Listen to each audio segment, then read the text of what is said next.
Go ahead. I think that the most, talk about campaigns, and by the way, you were accused of being an idealist too. It's a great conversation going on. You can get even an ad lib. We're going to cut them. That's pretty awesome. You were accused of being David, an idealist? I don't know. lubricant or snake oil. You take your pick. Well, lubricant ads probably. The campaigns that I guess that we try and work on are they start with listening, and if you're listening really carefully and then ready to get engaged in the conversation at that level, that's a whole different thing. The other key piece, I think, really relates to. Am I not on or something? Oh, sorry. The lubricant thing. I think the other thing relative to where was it besides lubricants? Listening. Oh yeah, listening. The other key piece is responsiveness. You couldn't hear yourself. Some of the most successful stuff that we've done is actually where we've been able to go out and we see a post, and within 15 minutes we're talking back with that person about that post, and the ability to do two things in that. One is sort of basically change the Google record, if you will. I mean, if we've got a client out there that's complaining about our brands, and we respond in 15 minutes, and we start a conversation with them, and then all of a sudden the second post goes out saying, I can't believe how quickly these guys responded, it's really awesome, blah, blah, blah. They listen, and they've invited me to participate in a conversation to help them fix whatever the problem is. Because, by the way, if people are complaining about your products, they're probably right. Somehow and as you fix it, you gain. You absolutely gain. So the conversation is a way to build business, and I do think that that's something, we talk about measuring this. It's one conversation at a time. I think that's the hardest part about it. It's hardest to come. So I think it really boils down to authenticity. So I came across an interesting study that said, by McKinsey that said about 27% of all personal conversations that are being held in the U.S. today have some significant reference to product. And what that says to me is that product is a real vector for culture today. So when you think about it, who here has actually recommended a product that they love to a friend or taken advice? Yeah, pretty much everybody's done it at some point. So it's I actually think talking about product in an authentic way is totally legitimate. I think that actually, there are many subcultures. I love to mountain bike, I love to surf. There are certain brands in those communities that are iconic. And then if you see somebody wearing Prana, you're pretty sure that they either surf or do yoga. So it's those are the kinds of things that communicate an ethos to the outside world. So I think it's totally legitimate to talk about products as part of your identity. I think it's a problem when there's no transparency. Okay, well, one more, and then it's time to get a buzz on. Yeah, just real quick. I don't understand why David's making this about paper posts when what we're talking about is disclosure. How many times has a person written about a competitive, I work for Microsoft, I go on my blog and bitch about Apple. Right. It's about disclosure. David's always going to have the responsibility as the reader to sort through whatever opinions Let me try to answer that for you. and make a decision. Here's the difference. I'll go back to and I hardly ever do this, but I'll go back to my haughty journalistic roots.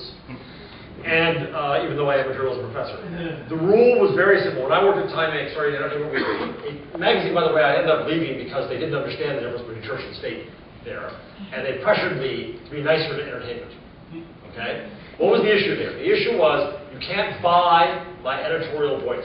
That's the essential ethic in journalism. You cannot buy my space or my voice. You can buy space, but that's your space, then it's demarked. You try to buy my voice, talking in my voice, then I become a huckster. Then I become Pat Boone saying, buy this lotion, buy this acne cream. That's fine. I might, if I didn't talk so damn fast, maybe I'd have a good role as a commercial spokesman, but I don't.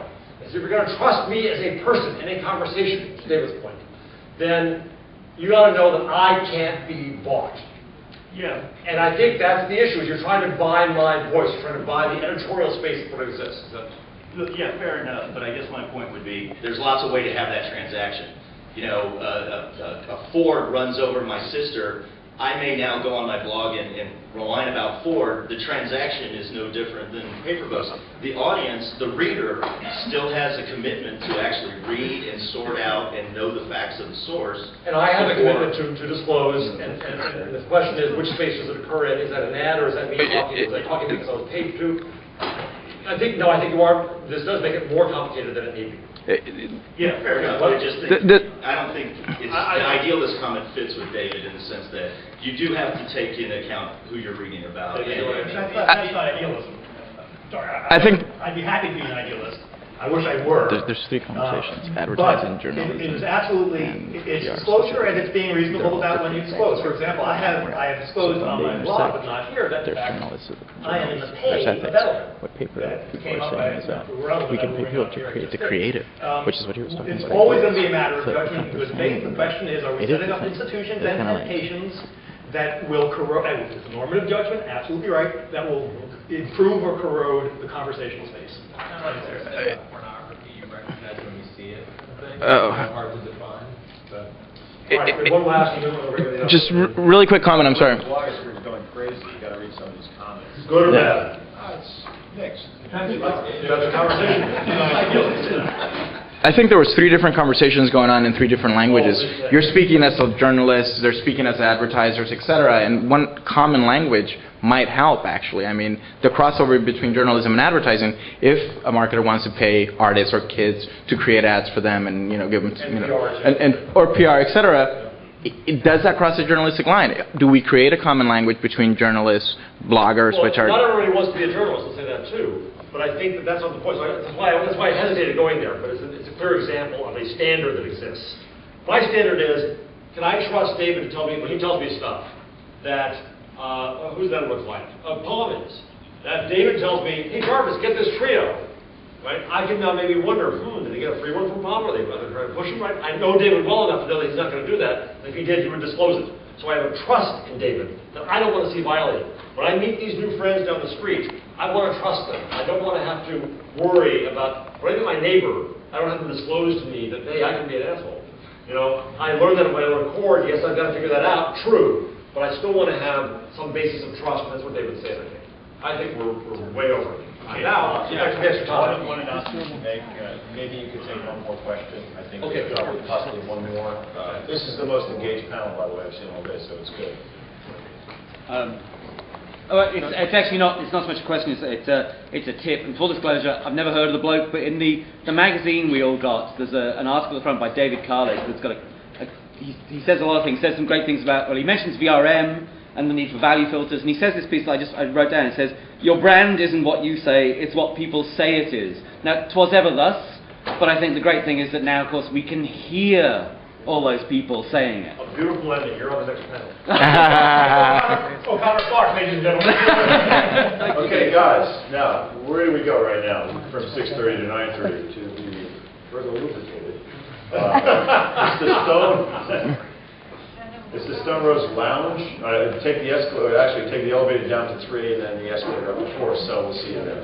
On Have a the good day. fourth floor of the building. Yes. Directly underneath this room.